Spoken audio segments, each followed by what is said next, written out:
Good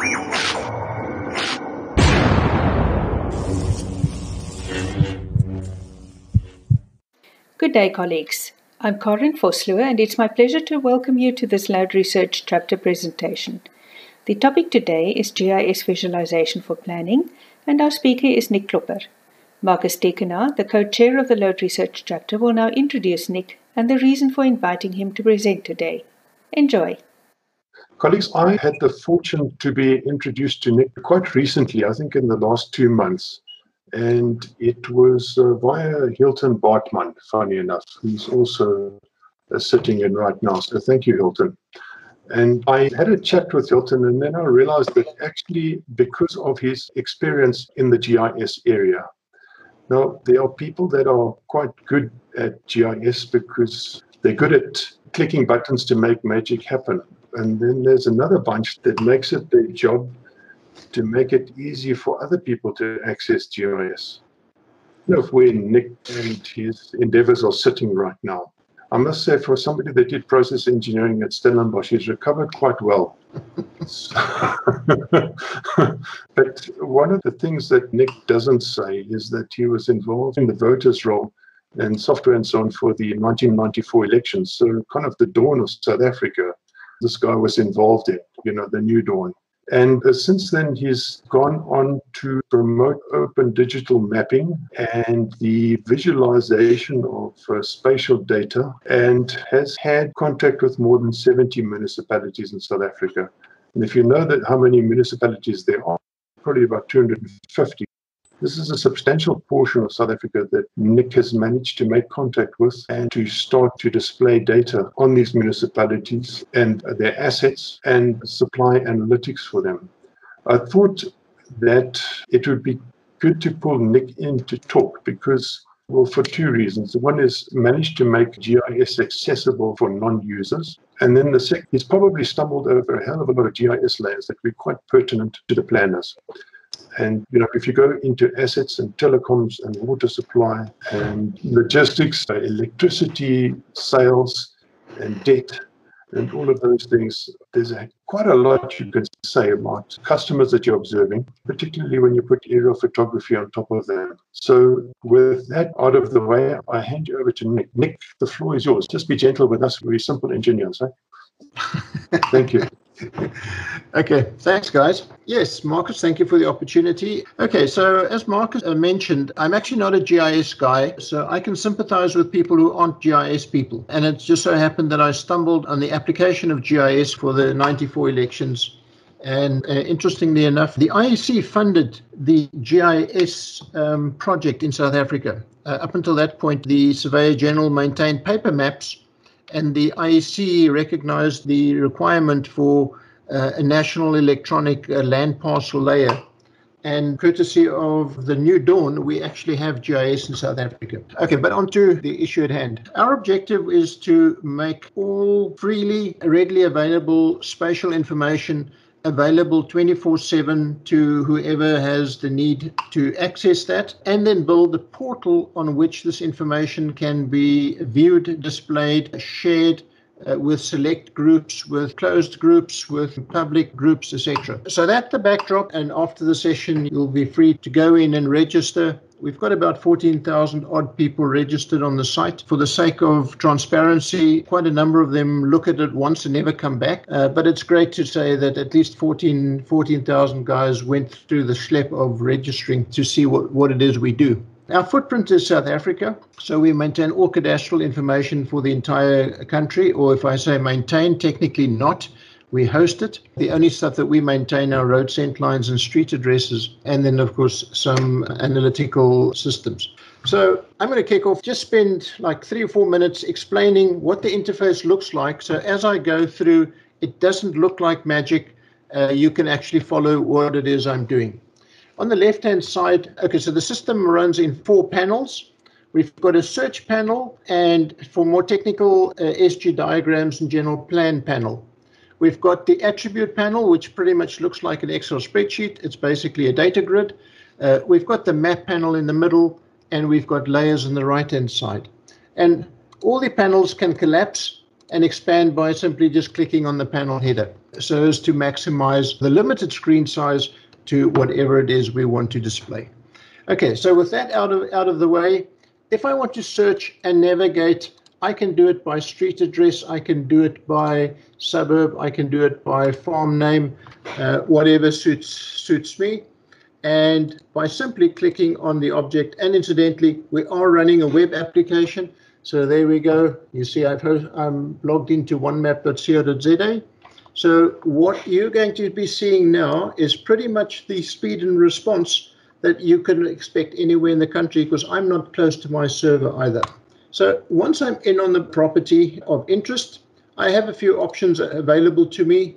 I can pop a street view and look with, and this incidentally, just behind that little window is where I'm sitting at the moment. So now not only do you hear me, you can actually see where I'm sitting. And I have the option of superimposing mapping information on top of this.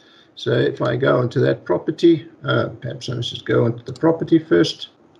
So there's my property, and attached to the property, I can have images, photographs, plans, etc. And the nice thing is all of this is also available and accessible on the cell phone. So if you're out in the field and you need to access this information, that's available in this fashion. So here I can go and I can look at superimposed building plans. I only have building plans for my property. So unfortunately, you can't go and click on every property and get building plans. So it's more about demonstrating potential. And this potential can then also be as-built plans, electrical plans, and the like. Okay, and if I'm done with my building plans and superimposed building plans, I can go back to my layers. And my layers fall into two main categories. I've got overlays and base layers. So as base layers, I can go with aerial photography, not very high res here. I can go with hybrid, where I have a street address, a street number, stand number, and a boundary, or I can just go with my composite one map layer. So the composite one map layer consists of an outline, property outline, a stand number, and a street number. And if I do have a requirement for my general plan, I can click on the property, I can click on my general plan, and it's as easy as literally clicking on a property and getting access to general plans. Okay. General plans or diagrams. Let me just check if this one's geo-referenced. There we go. So there I've superimposed my general plan on my cadastral map, which means I can now go and just go with my aerial photography, and my general plan, which is then the PDF document, has then been superimposed on top of my plan. Okay, so that then very briefly the intro of functionality and the things that are easily available to you. We're now going to focus on some case studies of how we utilize this information to the benefit of planning, understanding, and communicating. So our objective was to make this into an easy, accessible, easy, understandable reporting tool and introduce the user out there to the power of visual representation and then display and understanding. Okay, so for that, I'm going to shoot off to, let's go to Mpumalanga. I love Mpumalanga because it's really such a mess if we start looking at what the data looks like. But we'll go to Steve Tshwete, which generally speaking is not bad. Okay, so there we're looking at Steve Tshwete, municipality, and we're going to start looking at stuff such as, in this specific case, they have electrical infrastructure. And there we've got the electrical infrastructure. And as I click on the object, the information of the corresponding information of that object displays up in my data grid. So there's a number of objects that I've selected, and there I have the information at hand. And as I said, if you're out in the field and you need access to this information and you've got internet, it means you can literally take out your cell phone. And okay, sorry, this is called OneMap. It's not called iMap. So sorry about you guys stuck with Apple contracts. We only support Android on the mobile application at this time. We work on an Apple solution as well, in sympathy for the guys who've been suckered into Apple devices. Okay, so apart from what we maintain and upload, and apart from the aerial photography, you as a user can also upload your own information. So if you've got information in a shapefile format, a KML file, we don't import CAD at this time. We do, however, export DXF, which is then CAD compliant. But yes, so if you've got projects that you want to superimpose, look at the existing backdrop, look at overlaps on existing infrastructure, that is all available to you. Okay, so for now, we're going to start looking at information that we maintain for municipalities. And as Marcus has indicated, we currently tap into about 70 odd municipalities. And the way in which the system works is we identify which reports we want to display visually. These reports are then extracted in an automated fashion once a week without operator intervention, sent through to an FTP folder, and then consumed for display. So let's kick off with property information. So the first thing which is relevant for us is zoning. So what does the town look like if we zone? And incidentally, for those who are not very familiar with the concept of GIS, CAD is easy. What you see is what you get. GIS, on the other hand, is a totally different beast. Most of what you see or have is hidden, because it's the underlying database, and everything you see on the map actually ties back to a data record and contains information relevant to that data record. And the information in that record can then dictate what the object looks like, whether it's a point, a line, or a polygon, whether it's red, blue, or pink, whether it's got a symbol or whether it doesn't, whether it's got a label or whether it doesn't. And that is about as complex as it is. That's like your 3-year GIS course in a nutshell. So what we're looking at here is we've simply taken the land use and we've color-coded that, and there you see land use. It's nice and purple. Is this residential 0 is purple. Okay, then apart from that, we tie in a whole lot of other data sources such as deeds information. So who's the deeds owner? What's the deeds information? Valuation, which is significant because valuation is an indication of lifestyle and directly related to consumption expectation. We do a bit of street addressing to make sure that everything is consistent. And here, incidentally, is what we do to take a 3-dimensional sectional scheme. And yes, people don't live in sectional schemes that look like this, or at least not all of them do. But it gives us the ability to have a spatial object that we can color code or identify representing each of the units within the sectional scheme. So obviously all of these people need services, and the next thing we do is we tie these services to the property. So there we go, services, Big 5 services. It's called Big 5 because we're in Africa, everything's Big 5 here. And the symbol here, and this is actually quite an interesting symbol. This is a case where we've got a compound record. So we've got multiple records on the same property, and each record is used to determine whether or not the symbol is colored in. So the top line is availability costs, sewer, water rates, electricity, and refuse removal. And the bottom line is metered services. So here we can see this person has metered water, conventional, and prepaid electricity. This person has conventional electricity, neighbor got prepaid electricity, etc.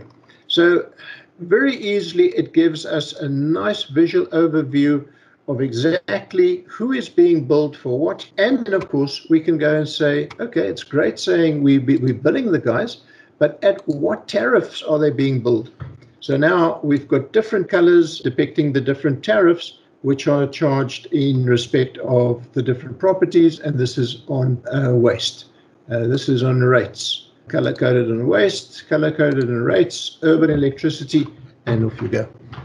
Okay, so the nice thing is quick, easy, visual impact, and really the simple part is you decide which layer you look at. You click to display whatever information you want to see relevant to that layer. You can do a single click, you can do a radial select, and then obviously you get far more records in the top, etc. Okay, so we're going to step off services, and we're now going to move on to, this is my favorite, age analysis and debtors. So suddenly we can see this municipality fairly under control, not too bad when it comes to age analysis. This guy is reasonable. This guy is not so bad either. Actually, there's 2 accounts on this property. And this specific municipality, although we see a lot of red dots, in many cases it's monies charged or in arrears for a very long period of time, but a small amount. This is slightly different. This guy owes 40,000 Rand, of which 10,000 sits 390 days and beyond. But this is the interesting part. Running a bill of almost 3,000 Rand a month every month, which means nobody has bothered to disconnect this service. Okay, but if we move into Wetbank, and this would obviously explain in a sense why Emelathleni is battling to pay the Eskom bill. Okay, so where the guys are really still paying, let's just get to that.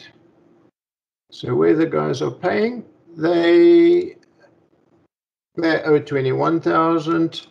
This guy here, little small house, owes 30,000. This nice corner stand, this guy's got money. He owes 39,000. Okay. So, but these are the good guys. So we move across a bit, and we move in here. And now, the fascinating thing to me on this map is that you actually still have people that do pay. It's not a case of who does not pay, it's the guys that do pay. Okay, so this is like a really low-cost dwelling, in arrears to the tune of 40,000 Rand, in arrears to 60,000 Rand, in arrears to 15,000 Rand, in arrears to 84,000 Rand, 167. Interestingly enough, none of these people can actually sell their houses, because even if they took the full amount they recover from selling the property, they cannot pay the arrears municipal bill. Okay. So that's on age analysis. So then we move to meters. I'm just going to move back into town here. In fact, let's go back to Nic, yes. a very interesting thing from a planning point of view is what is happening to the electricity consumption of these users once they stop paying. Once they stop paying, the electricity consumption just continues as per normal, because nobody dare go in there to disconnect. Okay, so now we're looking at consumption, and I'm looking at electricity daily average. So the symbol represents the daily average consumption, and this is interesting here. The symbol size, average daily consumption 73.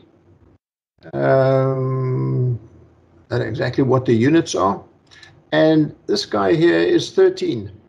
So unfortunately we don't see a lot because most of these guys are on prepaid, but interesting to see that literally in the same street you get guys with extremely low consumption and guys with extremely high consumption. And the extremely high consumption could be a number of reasons. I believe growing, Dacha in the basement takes a lot of electricity. So perhaps a good idea to check on these guys with seriously high electricity consumption. So electricity consumption, water consumption, etc., daily averages then come up with a way of metering.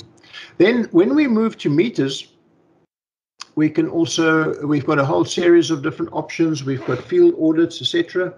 As you see, meter reading, I think we've got information here as well. On meter reading, or do we only have it in Saldanha? Okay, we'll go to Saldanha just now.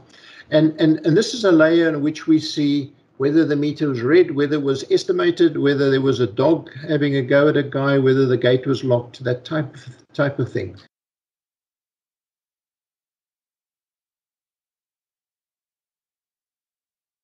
Okay, so now the next thing I'm going to look at is, we've looked at meters, debtors, properties, services, valuation, etc. I think by now you understand the relevance of, or the feature of being able to put infrastructure onto the system. And of course, the fact that we can share this information between a select group of people. And that's, I think this is one of the strong elements of the application. We create accounts. Within the accounts, we create roles, and those roles are attached to registered users, and the role determines what you get to see and what you can do and can't do, what you can export, what you can import, what you can print. Okay. So before I step on to the next two things, I want to look at volumetric calculations from aerial photography, and just for the sake of interest, look at what you can do with the over-the-counter drone. Any questions on, perhaps let's just take 2 or 3 questions on what we've discussed to date. Nic, yeah, just one comment from my side. There was an example that you highlighted in the talk synopsis for backyarding as a case study. Appreciate if you just quickly touch on that. Thanks. Anybody else? There's a question from Wayne, Marcus. Go ahead, Wayne. Yeah, cables.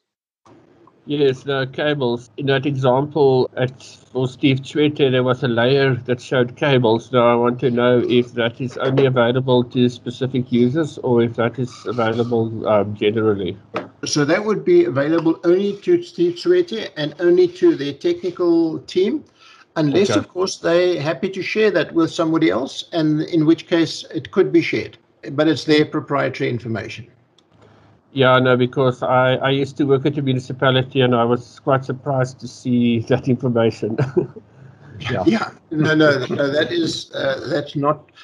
In total, we have in excess of 1,000 layers on the system at the moment, which ranges from Stats SA information, IEC information, voters roll information, a whole host of things, and then a lot of layers which are then very, very, very custom and very private to the individual. Okay, in fact, I can probably do.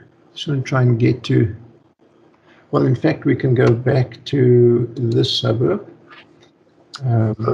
Nic, one other comment from me is you've mentioned OpenGIS, I think, at one stage. Can you just differentiate between that and the other types that are available? Okay, we spoke about OpenGeo Consortium. And basically what that boils down to is that when you decide what to display on a map, not everything needs to be on the same server, and information can actually be shared. So let's assume I wanted to access City of Cape Town's aerial photography.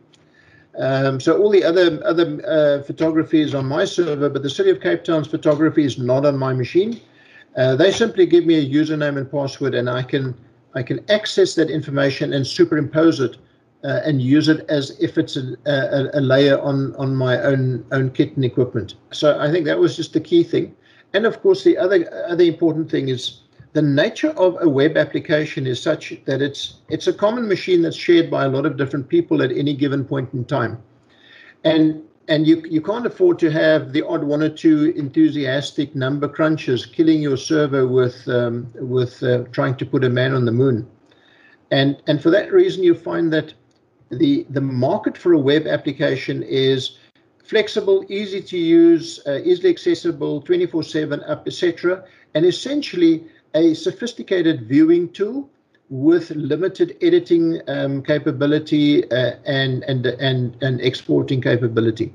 So for that reason, we make it possible to export information, needless to say, if you've got the rights to export that.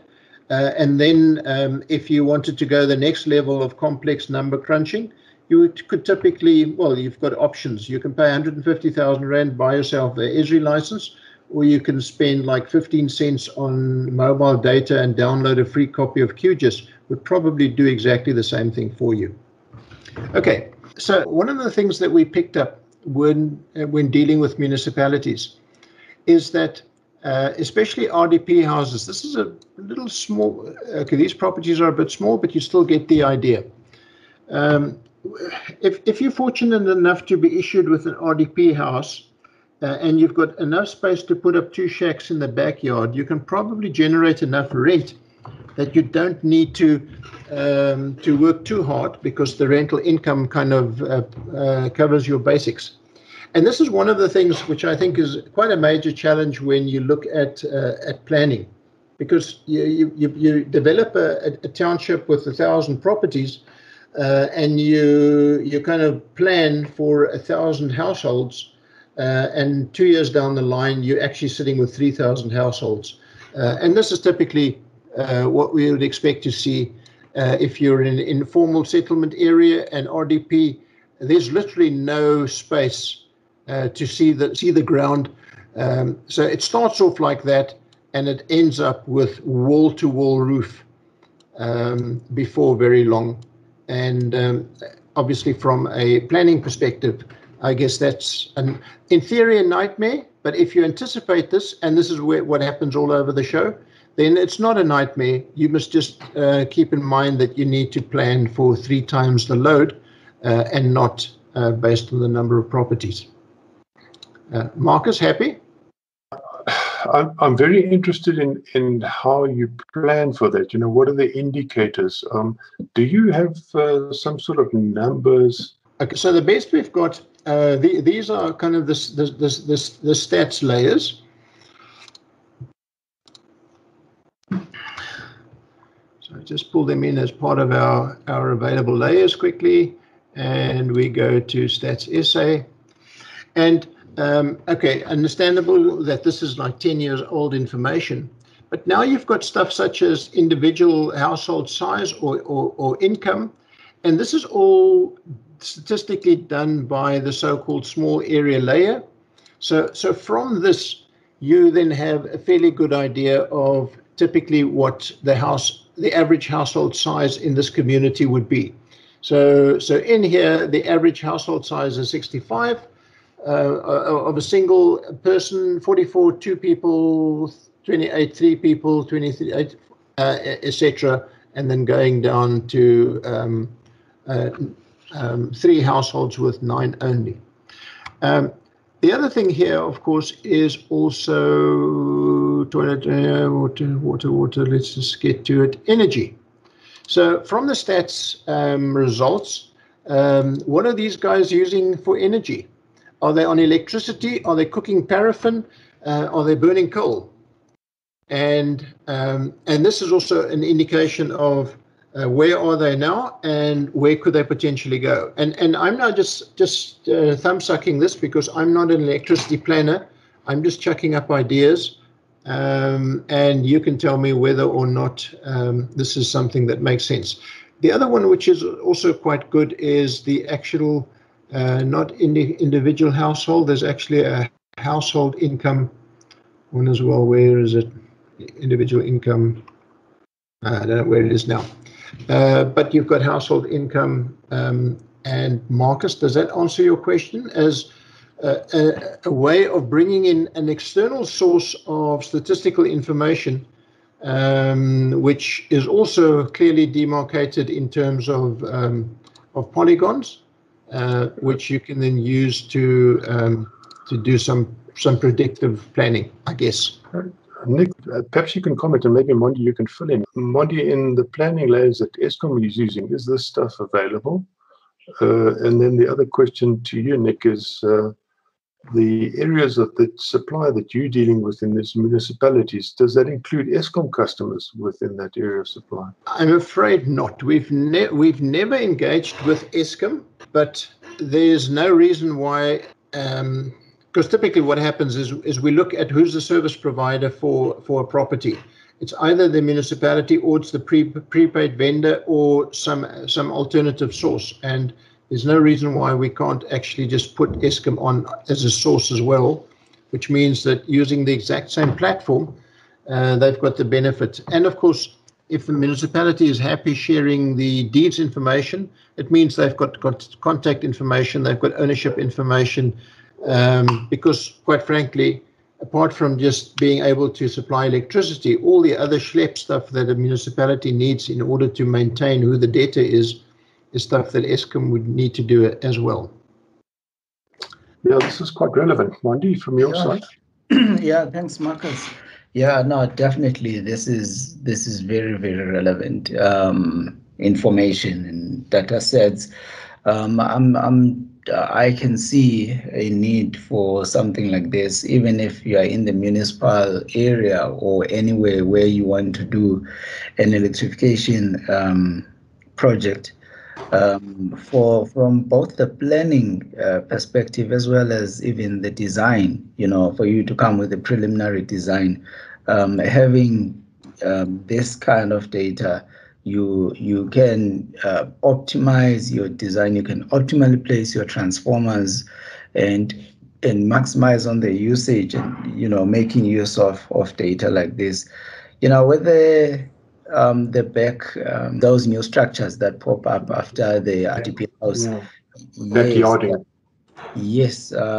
So that is actually one of the very, very common problems, and I think that's what lead to the infrastructure, especially at local areas like your mini subs overloading, because you used a certain ADMD which was based on only one structure, based on certain load research that was done some long time ago, and now there is this industry that seems to be booming. And Marcus, I think you made a note there that this is becoming popular. It is very, very popular in township areas.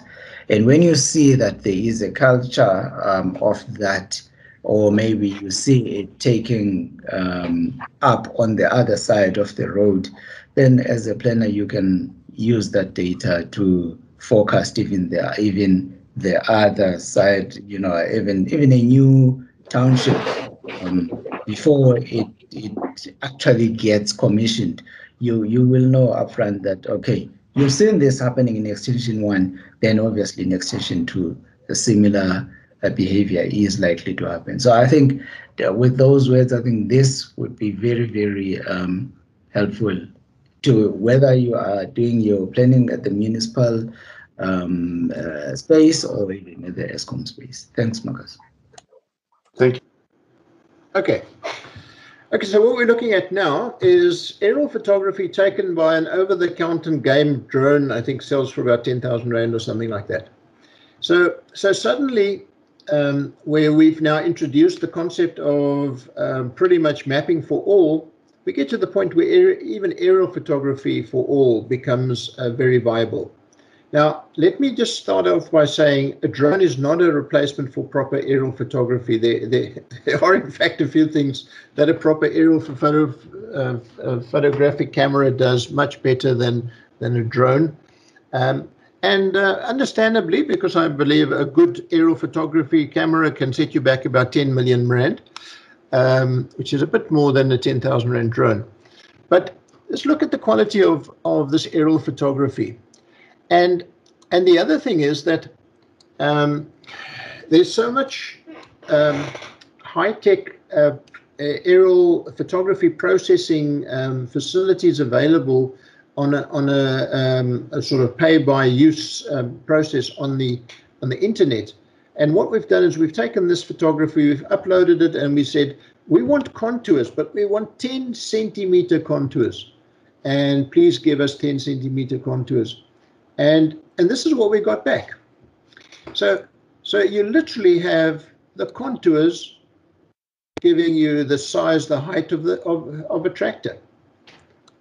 And the interesting thing is where you're on a corrugated roof, how well and equally the contours are spaced, just backing up that what we're dealing with is in fact 10 centimeter contours. They may not be straight lines, but I'd guess that for a little eye in the sky, for an overhead counter thing, this is a bloody good job of getting a 3D of what the world looks like underneath you. Okay, so I'm going to move off to something else, and this is 3D volumetrics. once again, where is it? There we go. Okay, so we've just been dabbling, started dabbling in it, and what we've got here is we've got 3D of a part of. Come on, there we go. Of Pretoria, and literally just from the aerial photography and the 3D DEM, this company is able to build a 3D model of what that property looks like.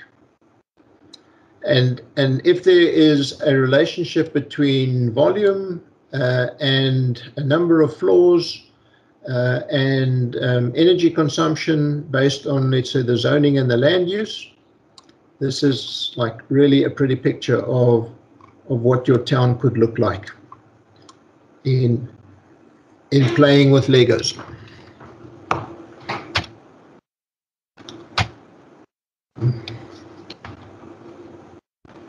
Get back to that and get back to the. Okay, and that in a nutshell, guys, is the show for today. Shall we open the floor for more questions? Okay, just a comment from my side, Nic, if you get classification of these buildings, this is a huge resource, processing like this.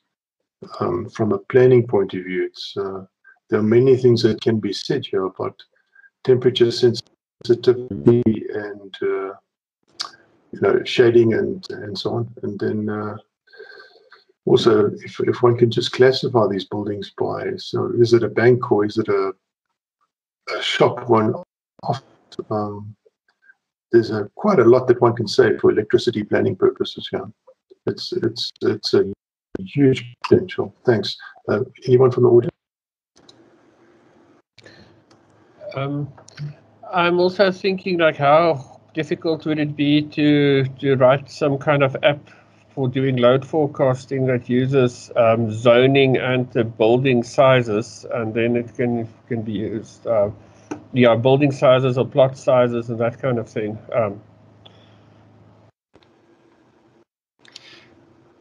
Okay, so what we've looked at today was accessing the map within the existing OneMap environment. Pretty much the same functionality is accessible within a third-party application. So should you develop an application which obviously caters for a lot of calculations that we don't necessarily cater for, you still have the flexibility of displaying what you've been seeing on the map within your own application, which gives you the full flexibility that you're not limited by what we think is important to put on your application. So we look after the mapping part, and the terminology API, which you may be familiar with, is basically what we use in delivering the map into your application. Okay, Karen? Yeah, it was a very interesting talk. Thank you very much. From planning background, I think there are so many uncertainties. We actually don't get into that kind of detail. We look at it more holistically, but then obviously for the people planning developments in an area, that is very relevant. Okay, magic.